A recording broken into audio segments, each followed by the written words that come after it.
अस्सलाम वालेकुम, क्या हाल चाल आपका? सब ठीक ठाक है।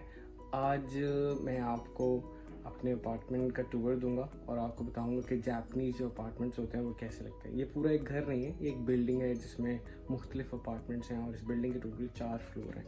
तो जापानीज़ में जो ग्राउंड फ्लोर होता है उसको फर्स्ट फ्लोर कहा जाता है, तो इसलिए फर्स्ट फ्लोर से 4 फ्लोर इस बिल्डिंग में हैं। तो हम लोग, जो मैं हूँ वो तीसरे फ्लोर पर रहता हूँ, तो आपको पूरा अपार्टमेंट का व्यू कराता हूँ और आपको दिखाता हूँ कि ये कैसे लगते हैं और क्या क्या चीज़ें, क्या क्या फैसिलिटीज़ यहाँ पे मौजूद होती हैं। जो सबसे बड़ी बात है, अब हम स्टार्ट करते हैं और आपको वीडियो के एंड पे मैं आपको ज़रूर बताऊँगा कि ये मुझे कितना कॉस्ट करता है, क्योंकि मैं अभी डिफरेंट एरिया में रहता हूँ, ये टोक्यो नहीं है, तो यहाँ पे जो प्राइस है थोड़ी कम है।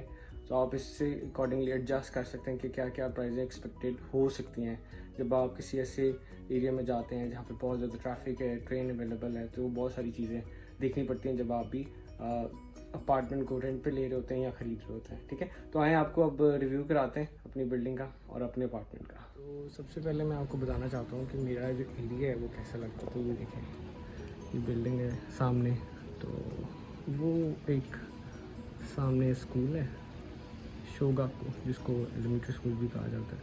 तो ये मैं थर्ड फ्लोर पर रहता हूँ, देख सकते हैं आप, मैं थर्ड फ्लोर पर रहता हूँ। तो ये मेरा अपार्टमेंट है।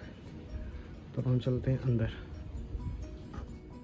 तो ये अब अपार्टमेंट रेंट हो गई। तो जापानीज़ में, जब भी जापानीज़ घर में आप लोग जाते हैं तो उसको कहते हैं गेनका, लाइक जो एंट्रेंस का एरिया होता है। यहाँ पे शूज़ रैक है और यहाँ पे ऑलरेडी अवेलेबल था, लेकिन शूज़ ज़्यादा थे, तो फिर हम लोगों ने यहाँ पे एक और टेम्प्रेरी लेके रख लिया ताकि ईजी रहे, इसको खोलना ना पड़े, तो बड़ा ईजी रहता है।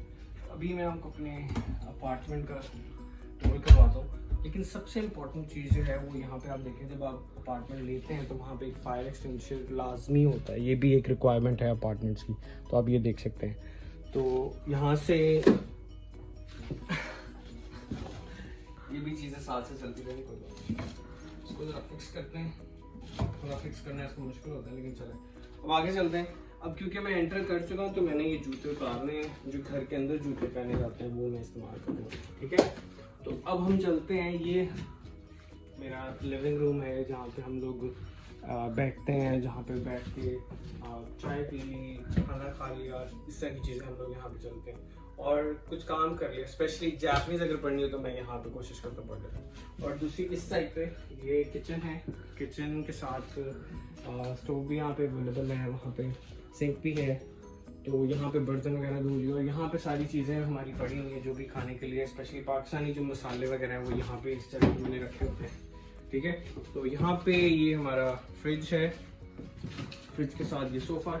इस सोफ़ा की एक वीडियो मैंने शेयर की थी जहाँ पे मैंने जापानीज़ जहाँ से ये सोफ़ा खरीदा था वहाँ से मैंने इसको लेके आने का प्रोसेस भी बताया। तो इट वाज वेरी चीप, इतना महंगा नहीं था, तकरीबन 7,000 yen का मुझे पड़ा था सोफ़ा। तो ये सारी चीज़ें, ये हमारा लिविंग रूम है। अब इसके साथ मैं आपको दिखाता हूँ, ये है बाथरूम। बाथरूम है, इसके साथ जो शावर है वो हमने एक लगाया हुआ, वो जिसको हम मुस्लिम शावर कहते हैं, वो भी इस्तेमाल करते हैं, तो वो इसलिए यहाँ पे है। नॉर्मली आपको कहना पड़ता है अपार्टमेंट जब आप ले रहे होते हैं तो आपको कहना पड़ता है, ये होता नहीं है। यहाँ तो ऑटोमेटिक होता है, यहाँ ये होता है। तो यहाँ पे हमें फिजिबल ये लगा के ईजी है, तो फिर हमने ये लगवाई। ये लॉन्ड्री एरिया है, ये साथ, तो यहाँ पे लॉन्ड्री हो जाती है इजीली, ये भी डिफिकल्ट नहीं है। ये भी सिनेमा धोने के लिए, वो शावर के लिए है, वो शावर एरिया के लिए। अब आगे चलते हैं। यहाँ पे कुछ कपड़े हमारे पड़े हुए हैं, क्योंकि स्पेस कम होती है जापानीज़ घरों में, तो इसलिए फिर ये हमने बाय किया और यहाँ पे कपड़े रखे हुए हैं। ये अब आ जाए हमें सवाल। तो ये बेडरूम है, बेडरूम के साथ ये थोड़ी सी स्पेस है कपड़ों के लिए, ऊपर एक छोटी सी स्पेस है। ये सारी चीज़ें यहाँ पे अवेलेबल हैं। और ये टीवी और ये टेबल, ये 2 चेयर्स हैं। इसके साथ फिर अब नेक्स्ट रूम है। इस रूम में अभी तो ये खाली है, अभी ये खाली है, तो लेकिन यहाँ पे भी स्पेस है कपड़ों के रखने के लिए। लेकिन हम प्लान कर रहे हैं कि पहले, सबसे पहले जब हम लोग यहाँ पे शिफ्ट हुए थे तो वो जो चीज़ें आपने लिविंग रूम में देखी हैं, सोफ़ा, टेबल, कार्पेट, वो सारा कुछ यहाँ पे था, तो वो एरिया फ्री था। बट अभी हम लोग प्लान कर रहे हैं और मैं प्लान कर रहा हूँ कि जल्दी से जल्दी अगर हम लोग डाइनिंग टेबल अगर खरीद सकें 3 से 4 लोगों के लिए, तो वो वहाँ पे शिफ्ट हो जाएगा, वो चीज़ें वापस यहाँ आ जाएंगी। अभी ये इस तरह का प्लान है, तो देखें क्या फाइनल होता है, वी आर नॉट श्योर। और यहाँ से बाहर अगर आप देखेंगे एक छोटा सा व्यू है, वो हम लोग विंडो खोल लेते हैं और वहाँ भी काफ़ी अच्छी फ्रेश एयर आपको मिल जाती है यहाँ से। तो ये जो सारा घर है, ये सारी जो अपार्टमेंट है, मुझे मेरे स्कूल इंस्टीट्यूशन की तरफ से एलोकेट हुआ है, यानी कि मेरी जो सैलरी है उसमें से इसके पैसे डिडक्ट होते हैं और उसमें स्कूल भी डेफिनेटली कुछ ऐड ऑन करता है।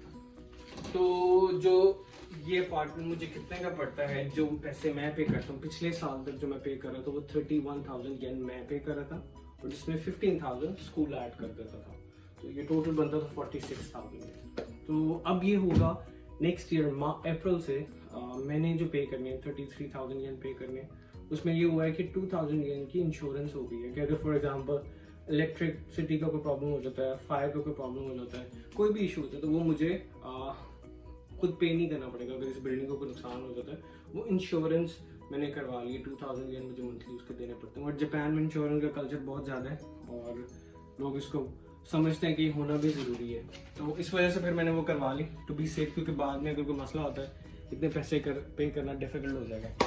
तो अब जो मैं पे कर रहा हूँ वो 33,000 येन पे करूँगा अप्रैल से, और जो स्कूल ऐड ऑन करेगा वो तकरीबन 17,000 येन हो जाएंगे। तो जिसका मतलब है कि इस पूरे अपार्टमेंट की, ये 2 LDK है जिसमें 2 रूम्स हैं, लिविंग रूम है, डाइनिंग किचन और साथ सारा कुछ अवेलेबल है। 2 LDK मैं इसके पे कर रहा हूँ 50,000 इन टोटल, जिसमें स्कूल भी ऐड ऑन करता है, क्योंकि मैं एक टीचर हूँ, इंटरनेशनल स्कूल है। अगर आप इसी तरह किसी और एरिया में जाते हैं तो वहाँ हमें रेंट्स ज़्यादा मिलेंगे आपको।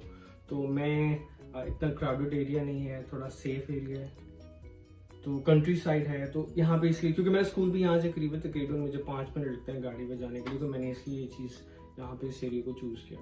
तो आप लोग भी जब अपार्टमेंट ले रहे होते हैं तो बहुत सारी चीज़ें कंसिडर करते हैं, आपके पास भी होनी चाहिए, स्कूल की चीज़ें भी देखते हैं, और कहीं ना कहीं ये भी मेरी है अंडरस्टैंडिंग कि स्कूल भी इस अपार्टमेंट के साथ कुछ शेयर करता है, दैट्स वाई कि मुझे चीप मिला। ठीक है, तो आप लोग भी कोशिश करें, इस तरह के अपार्टमेंट्स मिलते हैं। लेकिन जाने से पहले सबसे पहले मैं आपको दिखा दूँ इसका फ्लोर।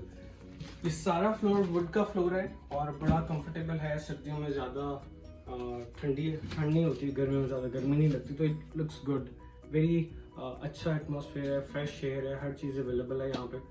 तो अगर आपको कोई और चीज़ भी अपार्टमेंट के हवाले से अंडरस्टैंड करनी हो, समझनी हो, तो मुझे ज़रूर मैसेज कीजिएगा, कमेंट कीजिएगा और मेरी वीडियो को शेयर और सब्सक्राइब करें। अपना बहुत सारा ख्याल रखें। अल्लाह हाफ़िज़।